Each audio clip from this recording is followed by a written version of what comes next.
the former member of parliament for Kibra, the late Ken Okoth passed on, William Ruto saw an opportunity. Kibra was a known stronghold of Raila Odinga. Any other political party feared venturing into Kibra politics. But William Ruto saw an opportunity and ventured into Kibra politics. He wanted to achieve 4 main political objectives. Number 1, William Ruto wanted to venture into Nairobi politics. Because let's face it, as much as William Ruto is very strong politically speaking, he doesn't have a stronghold in Nairobi. The number of Kalenjins in Nairobi is negligible and is depending on the support of the Kikuyu nation. And that support was shaking because President Uhuru Kenyatta was in the handshake with Raila Odinga. But he ventured into it. And in my considered opinion, William Ruto scored big in Kibra. The second objective he wanted to achieve was to test his campaign machinery, whether it can work. And the best place to test that campaign machinery was Kibra, because you know the history of Kibra and Kenyan politics. So he tested it there. It failed. The third thing he wanted to do was to test the ability of his troops to deliver votes to him. But in my view, on that again, he failed, because we witnessed people like Didmas Baraza, Simbarati walking to where Didmas Baraza was, and a crew there. And those guys just did whatever they did to this Didmas Baraza, and nothing really happened. And lastly, which is the most important thing, William Ruto also wanted to test the reliability of the youths when it comes to elections. And that's why he chose McDonald Mariga. Again, McDonald Mariga failed. And in his own wisdom, William Ruto believed that he was going to win because in his strategy, he wanted the Luya votes. So he got Mariga as a Luya and as a youth. Then identified a Luo who was strong, Eliud Owalo, and sponsored him on a Luya party, which is ANC. So the role of Owalo was to split those ODM supporters or NASA supporters who were in ANC but didn't want to vote for Jubilee, so that he could get their votes and also split the Luo votes. And then he was expecting through that one of them a penny katikati. That did not happen. And when Suleiman Dori died, the member of parliament, the former member of parliament from Msambweni, again William Ruto saw an opportunity. And he only saw 2 opportunities. The first opportunity was to kick out Raila Odinga from the coastal politics, because there was this narrative that Raila Odinga was losing the grip of coastal region. And number 2, he also wanted to use the same card, youth cards. But again, that failed because the candidate, Mariam Salet, ultimately failed to secure the Jubilee ticket. So William Ruto ended up with a candidate, Faisal Mohammed, who is running as an independent candidate. But when William Ruto was plotting all this, plotting on how to finish Raila Odinga, one man was also scheming on how to deal with the Deputy President William Ruto. The man is Ali Hassan Joho. Ali Hassan Joho was also scheming on how to use Msambweni politics to be the king of the coastal region. So today I want us to look at how, in my considered opinion, I strongly believe that Hassan Joho has actually outsmarted William Ruto when it comes to strategy in Msambweni. But before we go into all those details, if you're watching this video for the first time, I want you to take a second or 2 and click the subscribe button so that next time we produce a video like this, YouTube will automatically notify you. Now back to the main issue. For those who follow the politics in this country very closely, you should have realized that on the day the ODM candidate, Omar Boga, was submitting his nomination papers to the IBC, the ODM brigades descended in Msambweni. And I remember I accompanied them. And during that event, it was clear that Hassan Joho had a political objective to achieve. And he made it very clear on the first day. Mimi nataka niwaambie siasa za hii jimbo letu la Pwani zinazigusa ndani ya roho yangu. I will not allow anyone to even imagine they can come and play with us in our region. So, be it William Ruto na watu wake. In fact, he's such a coward hata anaogopa kuja na watu kwanza. Kama ni mwanaume aje hapa, akampa hapa, tumuonyeshe what we are made of. Unajua ile kitu ambacho tumeundwa, tumuonyeshe kwamba sisi tuchezewi na sio mchezo. So usitume tu Vinyangarika Pana boys. If you're man enough, my friend, Come here. don't play Msambweni politics in Nairobi, in Karen there, you know, posting pictures. Come here. Come here. Tukutane Mundu. So it was clear that Hassan Joho was preparing the ground to face off with William Samoei Ruto. As a matter of fact, William Ruto wanted a contest between himself and Raila Odinga at the coast.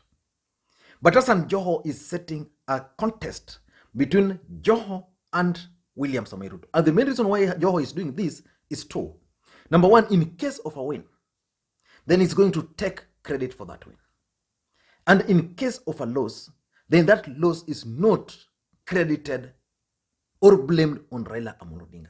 So basically it will be like, if ODM party is going to lose, then it's Joho who has lost and not Raila Odinga. But let's now get into the main issues. The strategies which Hassan Joho is actually using to outsmart William Samoei Ruto without even knowing. Number one, Joho has made the contest in Msambweni to be a Joho versus Ruto contest. And that's why when the allies of the Deputy President started campaigning for the candidate in Msambweni, their subject became Hassan Joho, not even Raila Odinga. And that's exactly what Hassan Joho wanted.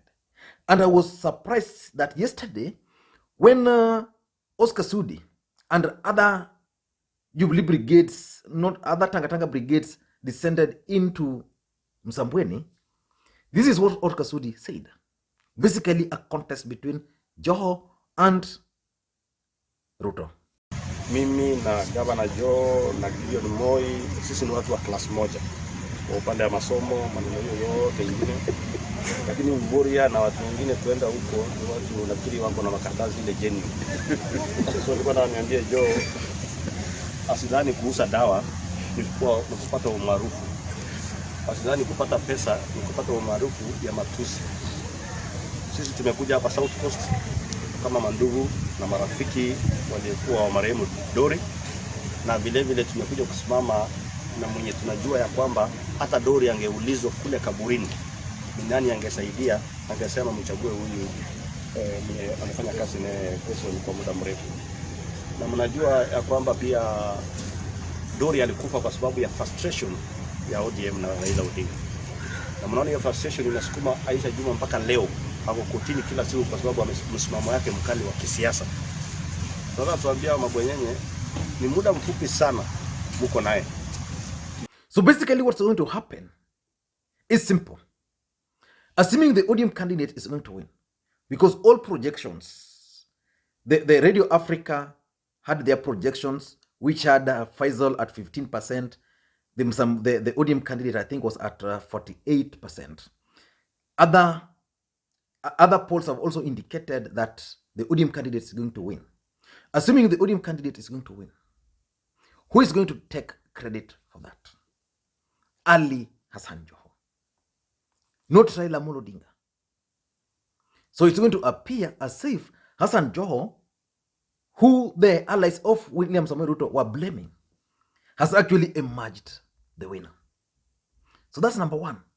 And that's why when Mvurya was talking, he was referring to Joho. At some point, it was even clear that Joho should not campaign in Msambweni, and it took the Kilifi governor to respond. Mambo ya kuamua sijui Joho asifike Kwale, mimi hata lanishangaza. Kila uchao sisi tunaita wabunge, tunaitana kusema kwamba pwani lazima isimame kuwa kitu kimoja. Kila siku tunaimba lazima pwani iwe kitu kimoja. Sasa ikiwa pwani itakuwa kitu kimoja, ama ni vipi pwani itakuwa kitu kimoja ikiwa Joho kijana hapa Mombasa akija Kwale watu wanazungumza mabaya? Ni jambo la kuhuzunisha kwamba kiongozi wa pwani anaweza kaa akasimama mbele ya watu bila tahaya kwamba kiongozi wa pwani asiingie hapa.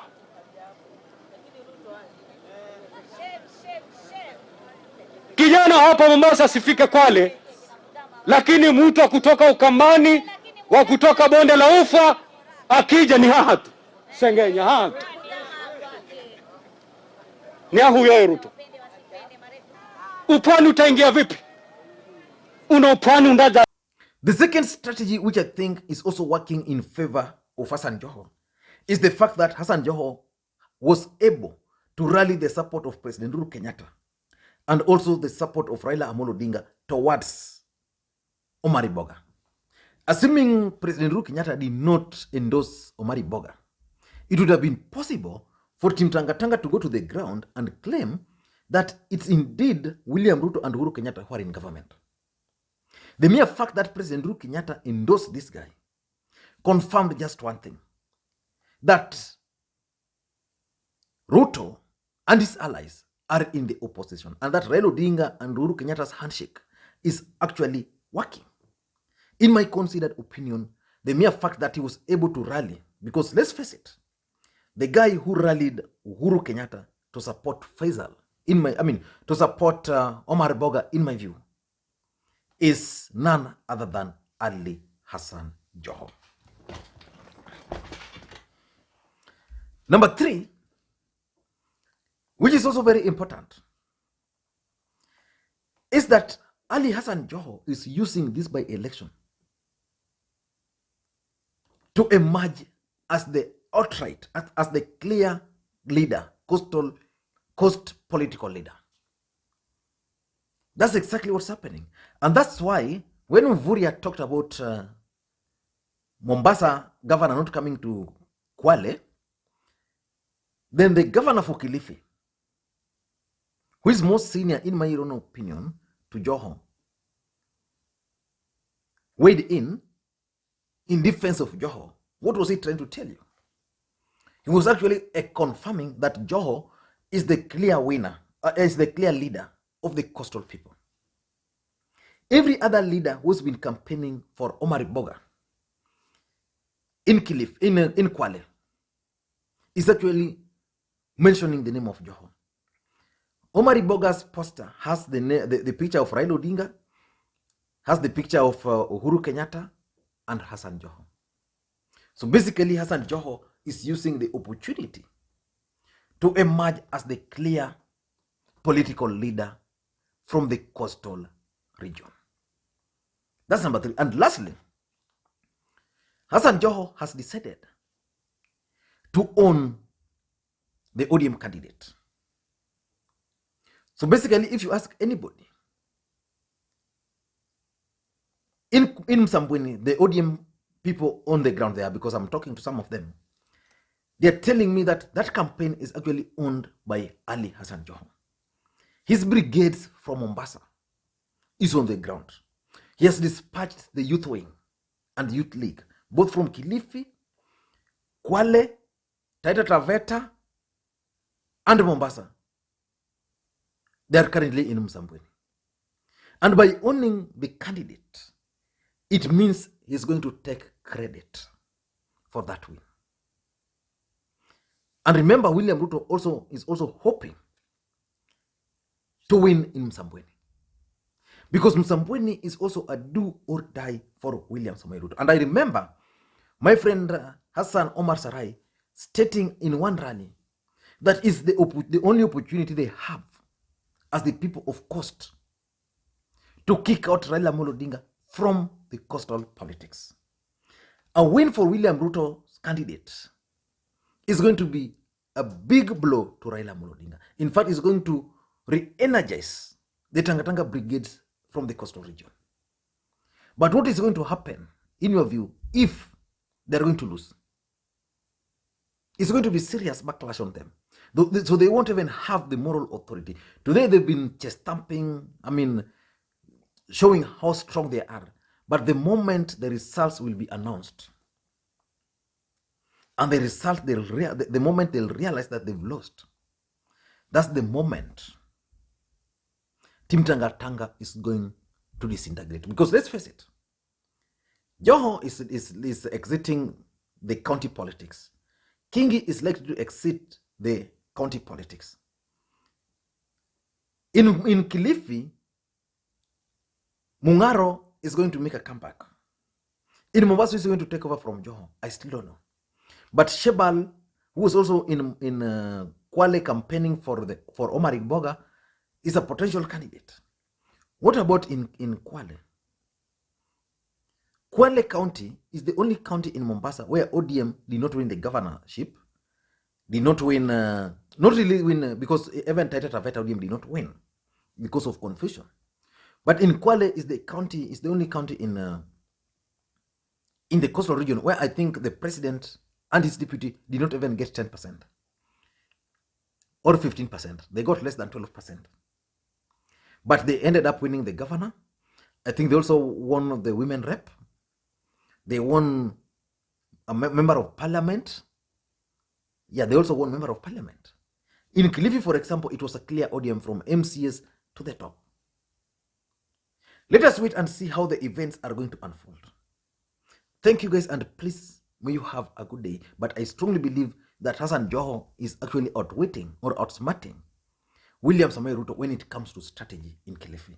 William Ruto is expected in Kilifi tomorrow. I don't know whether, not tomorrow really, because I'm doing this video past midnight. Is expected in Kilifi today. In Kwale today. To campaign for Faisal. So I'm not sure whether he's going to make it to Kwale or Msambweni, or whether he's not going to make it. Because I was even being told that his team are advising him not to make appearance there, because if he's going to lose, then it's going to be bad for him. But again, there are some who believes that he needs to be on the ground. And personally, I would advise him to go to the ground, because there's nothing he's going to lose, whether he wins or he loses. Thank you guys, and please may you have a good day.